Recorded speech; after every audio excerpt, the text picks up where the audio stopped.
Northern Minnesota Territory, December 1888. The first snow had already buried the settlement of Pine Ridge 3 feet deep when Olaf Henriksen began what his neighbors would later call the most wasteful construction project in frontier history. While other families huddled around their fireplaces, rationing precious cordwood against the brutal winter ahead, this Norwegian immigrant was doing something that made absolutely no sense. He was building a second house around his house. Not an addition, not a barn.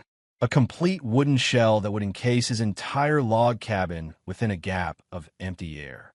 When asked why, Olaf simply smiled and continued working, his breath frosting in the December cold as he measured, cut, and nailed board after board into place. The ridicule started immediately. At Sunday gatherings, men shook their heads. Women whispered. Even the children seemed to sense something was wrong with what the strange Norwegian was doing. Henriksen's gone mad, they said. Winters made him lose his senses. But Olaf had not lost anything. He had discovered something that would change how frontier families survive the killing cold of Minnesota winters. Something so simple, yet so profound, that within 2 years, it would reshape building practices across 3 counties. What did this shipwright-turned-homesteader understand about heat, moisture, and survival that everyone else had missed? Before I reveal the engineering secret that saved families from freezing and transformed frontier architecture, do me a favor. Hit that like button right now, subscribe to this channel, and drop a comment telling me where in the world you're watching from. Do that, and I promise you'll learn a building technique so effective that modern engineers are still rediscovering its principles today. Because what Olaf built wasn't primitive, it was brilliant. Olaf Henriksen wasn't supposed to be in Minnesota at all. Back in Bergen, Norway, he'd spent 15 years building fishing vessels, learning how hulls had to breathe, how moisture trapped between planking would rot the strongest oak, how air circulation meant the difference between a boat that lasted 5 years and one that lasted 50. When he arrived in Pine Ridge in the spring of 1887, he brought those shipbuilding instincts with him. He watched his first winter carefully. He observed, and what he saw disturbed him deeply. Every cabin in the settlement followed the same design. Tight chinked logs, a stone fireplace, maybe some mud or moss packed between the timber gaps. The families who lived in them burned enormous amounts of firewood, sometimes 8 to 10 cords per winter, and still shivered through January and February. But worse than the cold was what Olaf noticed about their firewood itself. It was wet, not soaking, but damp enough to hiss and smoke when thrown on the fire, damp enough to produce half the heat it should, damp enough to creosote up chimneys and fill cabins with acrid smoke that made children cough through the night. The wood was stored outside, under tarps or lean-tos that let wind and snow penetrate. By midwinter, even seasoned cordwood had absorbed enough moisture to compromise its burn efficiency by 30 to 40%. The families didn't understand this. They just knew they were cold, and they blamed the brutal Minnesota climate. Olaf knew better. The problem wasn't the cold outside. It was the lack of protection for the resources that fought the cold. And so, in December 1888, when his own cabin was barely a year old, he began his mad construction project. He started by surveying his existing 16 by 24-foot log cabin. Then he began erecting vertical posts exactly 3 feet out from each wall, north, south, east, and west. The posts stood 10 feet tall, sunk 2 feet into the frozen ground. Between these posts, he nailed horizontal boards, creating what looked like a second, larger cabin that completely surrounded the first. His neighbor, Jacob Lindstrom, a Swedish carpenter with 20 years of frontier experience, stopped by on the 3rd day. "Henriksen," he said, his voice carrying the patient tone of a man explaining something to a child. "You're wasting good lumber. That outer shell won't keep you any warmer. Heat doesn't care about air gaps. You just built yourself twice the wall to lose heat through." Olaf continued nailing. "Perhaps," he said simply. "We'll see come January." What Olaf was building had a name in Norwegian. Luftgap isolation, air gap insulation. But it was more than insulation. It was a complete environmental control system, disguised as a simple wooden shed. The 3-foot gap between his cabin walls and the outer boards served multiple purposes, each one engineered with the precision of a ship's hull. First, the airspace itself created a thermal buffer. Cold air from outside had to pass through the outer shell, then cross 3 feet of relatively still air before reaching the log walls of his actual home. That alone reduced direct heat loss by approximately 30%. But Olaf went further. He designed the outer structure with deliberate ventilation, small gaps at the bottom near ground level, and larger vents near the roofline. This wasn't a mistake. It was intentional. Air could flow through, but weather could not. Snow might drift against the outer boards, but it would never touch his cabin walls. Rain would hit the outer shell and drain away, never penetrating to the logs themselves. The roof of the outer structure extended 4 feet beyond the walls, creating deep eaves that shed snow and rain far from the foundation. Olaf had learned from ships. Water is the enemy of wood. Keep water away from the structure, and the structure lasts generations. Inside that 3-foot gap, Olaf began stacking his cordwood. Not randomly, but systematically. He stood each split log on end, bark side out, creating rows that allowed air to circulate between them. The wood sat protected from direct snow and rain, while the deliberate ventilation Olaf had built into the outer shell created a constant, gentle airflow that carried moisture away. Within 3 weeks of stacking, his firewood was seasoning undercover in a way his neighbors would never could. The outer boards blocked 90% of wind-driven moisture, while the ventilation prevented condensation buildup. Testing with his hand, Olaf could feel the difference. His stored wood felt dry to the touch. His neighbors would felt damp, sometimes even slick with frost. The physics were simple, though Olaf might not have used those terms. Wood below 18% moisture content burns efficiently, releasing approximately 7,000 BTUs per pound. Wood above 25% moisture content, the level most of his neighbors would sat at, burns poorly, releasing perhaps 4,500 BTUs per pound while creating excessive smoke and creosote. Olaf was storing fuel that would burn 73% more efficiently than what his neighbors fed their fires.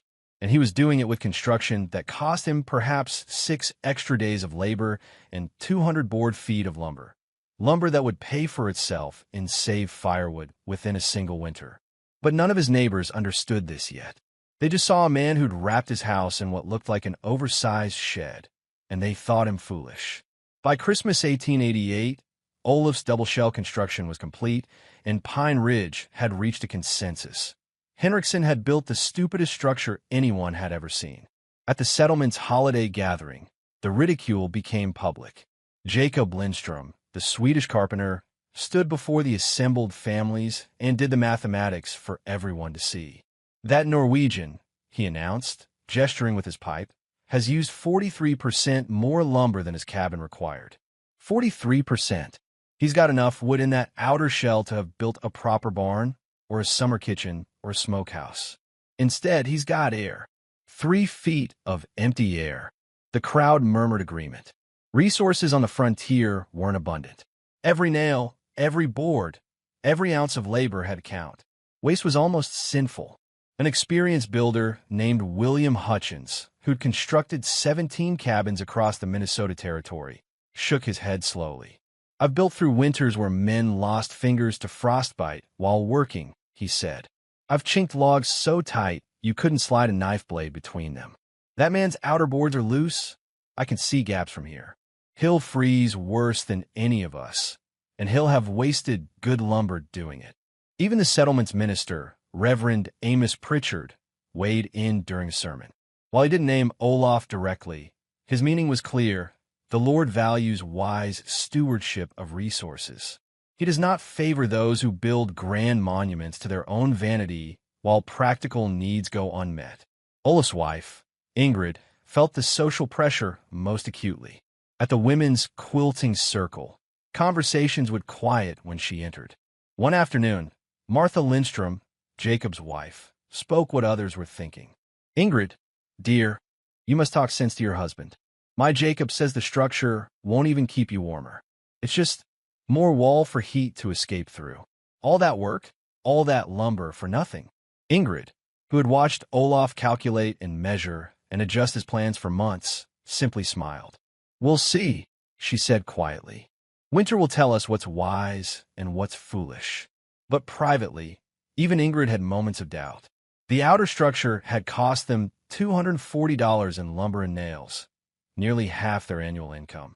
If Olaf was wrong, if the ridicule was justified, they would be financially crippled and socially humiliated. Every time she looked at the strange double-walled building, she felt a flutter of anxiety.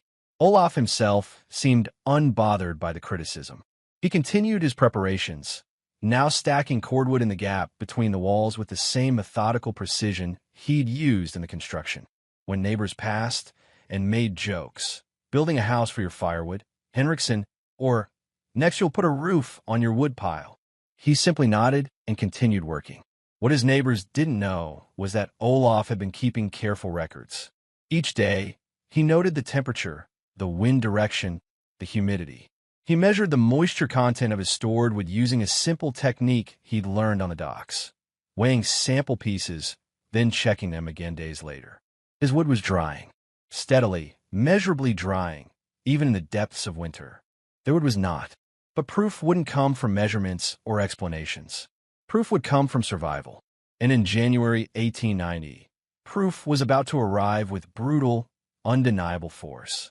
If you're fascinated by this frontier engineering story, hit that like button, subscribe for more forgotten survival wisdom, and comment below. What's the coldest temperature you've ever experienced? Let's see who's really tested their winter survival skills. January 17th, 1890, began with an eerie stillness. The wind that had howled across Pine Ridge for weeks suddenly died. The sky turned a peculiar pale color that old-timers recognized immediately. "Storm coming," they muttered. "Bad one." They were wrong. It wasn't just bad. It was catastrophic. The blizzard that struck on January 18th came with winds exceeding 60 miles per hour and temperatures that plunged to 37 degrees below zero Fahrenheit, negative 38 Celsius. Snow didn't fall so much as it exploded horizontally, driven by winds so fierce that men couldn't stand upright, couldn't see their hands before their faces, couldn't breathe without wrapping cloth over their mouths. For 3 days, Pine Ridge was cut off from the world. Families huddled in their cabins, feeding their fires constantly, burning through their carefully hoarded cordwood at terrifying rates. The cold was so severe that water froze within minutes of being drawn from wells. Breath crystallized on beards. Windows frosted over with ice thick enough to block all outside light. In the Lindstrom cabin, Jacob fed the fireplace every 20 minutes, pulling wood from his outdoor lean-to through a passage he dug through the snow. The wood was frozen solid, coated with ice and snow. When he threw it on the fire, it hissed and steamed, producing more smoke than heat. The cabin temperature hovered around 52 degrees Fahrenheit, cold enough that the family slept in their winter coats, cold enough that Ingrid Lindstrom's hands trembled as she tried to cook. In the Hutchins household, the situation was even worse.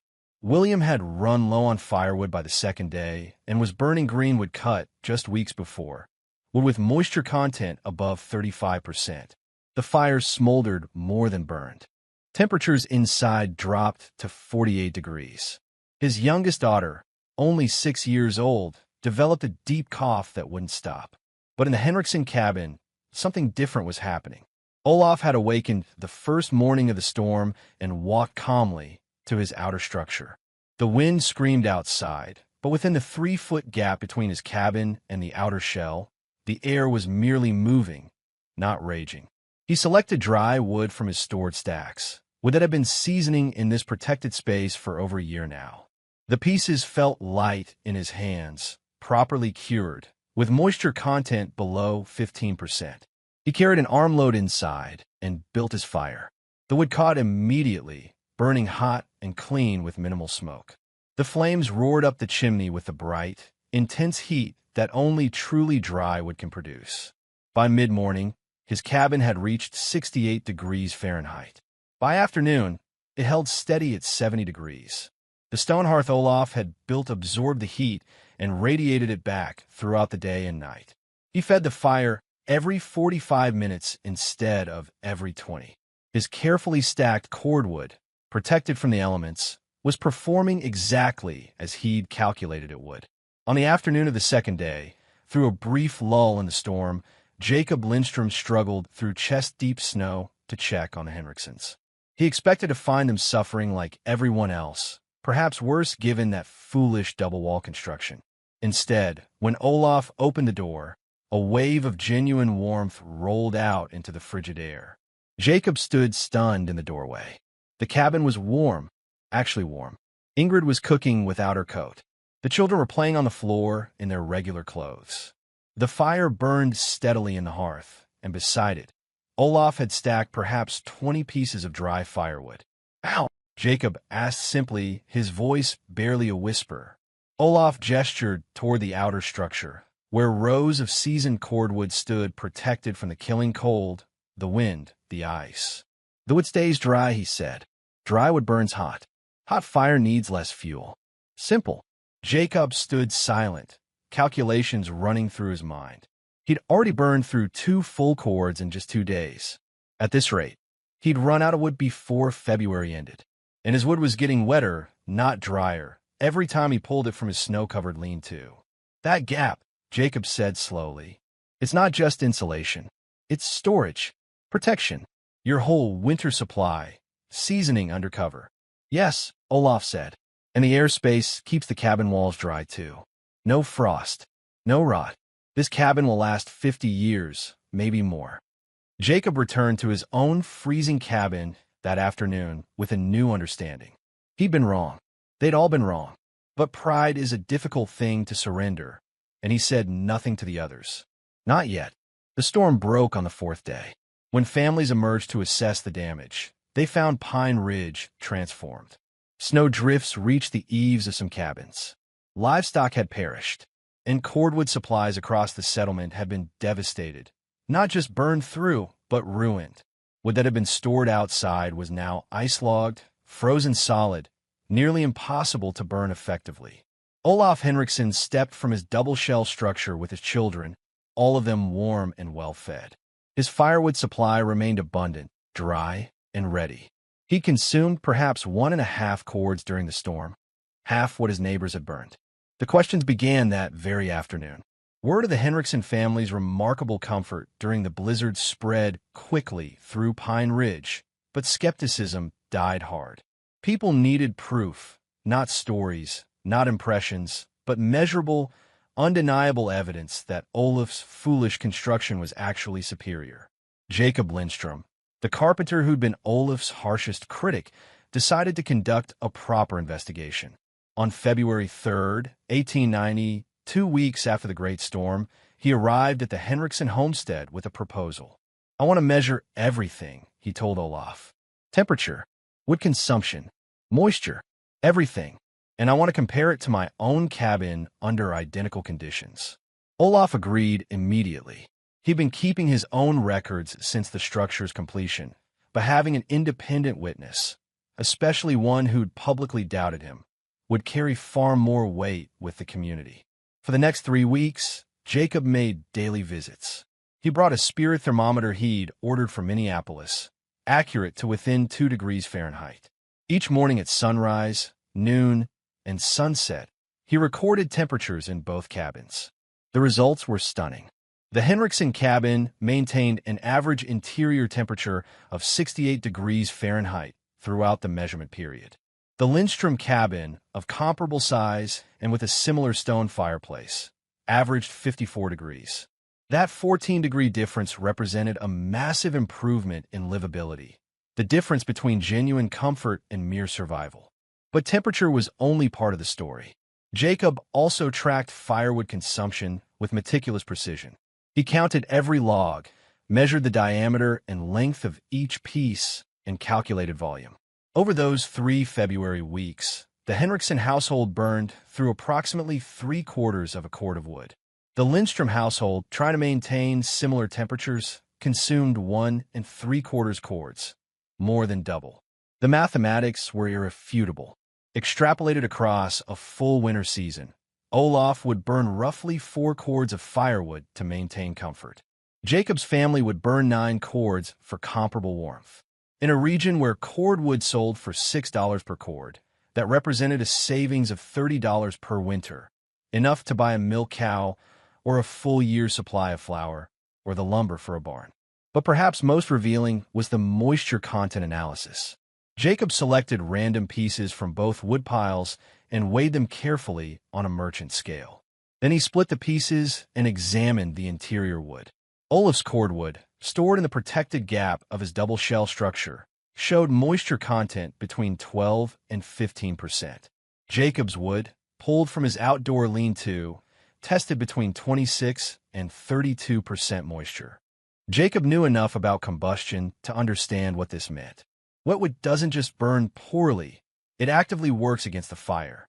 Every pound of water in the wood requires approximately 1,000 BTUs of heat energy just to evaporate before the wood itself can begin burning. The Lindstrom family wasn't just burning wood, they were burning wood to dry, wood to burn wood. It was hideously inefficient. On February 24th, Jacob presented his findings to a gathering at the settlement's community hall. 37 people attended, nearly every adult in Pine Ridge. Jacob stood before them with his notebook, his measurements, his calculations. "I was wrong," he began simply. "Henriksen's construction is not wasteful. It's brilliant." He walked them through the numbers. The temperature differential, the fuel savings, the moisture content comparisons. He explained the thermal buffer principle, how the 3-foot air gap reduced direct heat loss. He described how the protected storage kept firewood dry and burnable at peak efficiency. William Hutchins, the experienced builder who'd mocked the design, raised his hand. "But, Jacob, that still doesn't change the fact that he used 40% more lumber. Even with the fuel savings, it'll take years to recoup the construction cost." Jacob shook his head. "I calculated that too, William. At current cordwood prices and current lumber costs, the structure pays for itself in saved fuel within 3 winters. After that, it's pure savings, $30 a year, every year, for as long as the building stands. And that's not even counting the other benefits." "What other benefits?" someone called from back. "The outer structure serves as a workshop," Jacob explained. "Henriksen repairs tools there, shelters equipment, even keeps a small forge running when needed. The space isn't wasted, it's multi-purpose. And the dry storage doesn't just apply to firewood. He stores grain there, leather goods, anything that needs protection from moisture. The whole design is integrated, purposeful." He paused, then added, "And here's something else I noticed. His cabin walls themselves show no frost damage. No ice accumulation between the logs. No rot starting at the foundation. That double shell keeps the cabin structure dry and protected. My cabin? I've already got moisture problems in the northwest corner. His cabin could last 50 years. Mine might need major repairs in 10. The room fell silent as people absorbed this information. Olaf, sitting quietly in the back, said nothing. He'd known these things all along, but hearing Jacob, his most vocal critic, present the evidence carried weight that his own words never could have. Martha Hutchins spoke up, her voice hesitant. "My daughter's cough, the one she got during the storm, it hasn't gone away. The doctor in St. Cloud says it's from breathing smoke and damp air. Says our cabin's too cold and the fire smoke's too much from wetwood." She looked at Olaf. "Your children didn't get sick at all, did they?" "No," Olaf said simply. "Drywood burns clean. Clean fire makes less smoke. And warmth helps people stay healthy." That statement hung in the air like a verdict. This wasn't just about comfort or fuel economy anymore. This was about children's health. About families surviving Minnesota winters without illness, without suffering, without the constant anxiety of running out of firewood or watching their stored wood turn to ice-logged uselessness. One by one, men began approaching Olaf after the meeting. "Would you help me build one? Could you show me the measurements? What would it cost in lumber?" The Norwegian shipwright who'd been called mad, wasteful, and foolish was suddenly the most sought-after builder in Pine Ridge. By late spring of 1890, Olaf Henriksen had helped design double-shell structures for 12 families in Pine Ridge. He didn't charge for his expertise. He considered it community knowledge, something that should be shared freely. But the families insisted on compensating him somehow, and Olaf found himself with offers of labor, livestock, grain, and goodwill that made his homestead more prosperous than he'd ever imagined. Jacob Lindström became Olaf's most dedicated student and advocate. The Swedish carpenter began incorporating the double-shell principle into every cabin he built, modifying the designs slightly for different sizes and purposes. By the winter of 1891 to 92, 23 families within a 50-mile radius of Pine Ridge were living in variations of what they'd begun calling shed houses or Norwegian doubles. The technique spread through the Scandinavian immigrant communities first. They recognized the design principle from traditional Norwegian and Swedish building methods adapted to Minnesota's extreme conditions.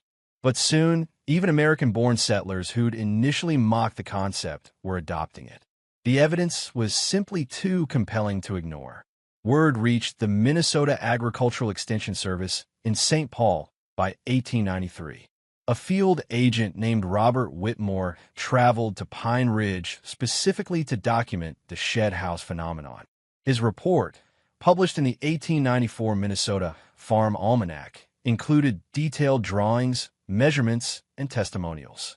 Whitmore calculated that the average shed house reduced winter fuel consumption by 52% compared to standard frontier cabins, while improving interior comfort and extending the lifespan of the primary structure. The report noted something else significant. Families living in shed houses reported fewer respiratory illnesses during winter months. The combination of warmer interior temperatures and cleaner burning fires from properly dried wood created healthier living conditions. Childhood mortality from winter-related illnesses in shed house families was measurably lower than in families living in traditional single-wall cabins. But perhaps the most remarkable legacy of Olaf's innovation was how it influenced modern building science. The principle he employed, using an air gap and protective outer shell to manage moisture and provide thermal buffering, is fundamentally identical to what modern engineers call a rain screen or ventilated facade. Contemporary building codes now recommend or require similar designs for long-term structural durability and energy efficiency. The double-wall construction with air gap insulation that Olaf built in 1888 anticipated by nearly a century what building scientists would discover in the 1970s and 1980s. What frontier neighbors called wasteful and foolish turned out to be profoundly advanced engineering disguised in simple lumber and common sense. Olaf himself never promoted his design as revolutionary. When asked about it in later years, he shrugged and said, "In Bergen, boats that don't breathe rot within 5 years. Houses are the same. Keep the wood dry, let the air move, protect what needs protecting. This isn't new. It's just correct." He lived in his shed house until his death in 1924 at the age of 73. The structure stood solid and sound, requiring minimal maintenance over those 36 years. His children inherited it, and their children after them. The Henriksen shed house remained occupied until 1967, when it was finally dismantled, not because it had failed, but because the family wanted to build something larger and more modern. When workers took apart the outer shell, they found the original log cabin inside in nearly perfect condition. The logs showed no rot, no insect damage, no structural compromise. The foundation stones were as solid as the day they'd been laid. 80 years of Minnesota weather, blizzards, heat waves, torrential rains, brutal winds, had barely touched the protected core of the building. Today, only 3 of the original Pine Ridge shed houses remain standing. One serves as a museum managed by the Minnesota Historical Society. Visitors walk through it year-round, experiencing firsthand how a simple air gap and protected storage can transform a frontier cabin into a genuinely comfortable home. During winter demonstrations, museum staff light fires in the original hearth using dry wood stored in the outer gap, just as Olaf did. The temperature differential between inside and outside is still impressive, often 30 to 40 degrees. The museum's interpretive materials make a point that Olaf himself understood intuitively, but never articulated in quite these terms. Innovation doesn't always mean new technology or complex systems. Sometimes it means paying attention to principles that have worked for centuries, then applying them thoughtfully to new challenges. The men who laughed at Olaf in 1888 weren't stupid or malicious. They were simply trapped in assumptions. Assumptions that more lumber meant waste, that traditional single-wall construction was tried and true, that a Norwegian immigrant shipwright couldn't possibly understand Minnesota winters better than they did. Hit that like button if this story changed how you think about building and insulation. Subscribe for more forgotten frontier wisdom that still works today, and drop a comment. Would you build a shed house if you were homesteading in a cold climate? I read every comment and love hearing your thoughts. What Olaf proved wasn't that his neighbors were ignorant. He proved something more profound and more humbling. That dismissing unfamiliar approaches without testing them, that confusing simple with primitive, that assuming traditional knowledge has nothing to teach modern minds. These are errors that every generation repeats. The shed house stands as a monument to a different kind of wisdom. Not the wisdom of complexity, but the wisdom of observation. Not the wisdom of expensive materials, but the wisdom of understanding how heat, moisture, and air actually behave. Not the wisdom of following convention, but the wisdom of asking whether convention actually works. In February 1890, when Jacob Lindstrom stood before his neighbors and admitted he'd been wrong, he did something remarkably brave. He let evidence overrule his ego. He let measurements matter more than his reputation. He chose truth over pride. That choice, repeated by dozens of families over the following years, turned a foolish construction project into a regional building tradition that saved fuel, protected health, and sheltered families through some of the harshest winters the Minnesota frontier ever knew. The neighbors stopped laughing, and they started learning. Because sometimes the person everyone calls crazy is the only one who actually understands what's happening. Sometimes what looks like waste is actually investment. And sometimes building a shed around your house isn't madness. It's exactly what survival requires. Educational note. This script presents historical frontier building techniques for educational and entertainment purposes. While the engineering principles described are sound and based on real physics, modern construction should always follow current building codes, safety standards, and professional engineering guidance. The shed house design represents historical adaptation to specific frontier conditions and should not be replicated without proper consultation with licensed builders and compliance with local regulations.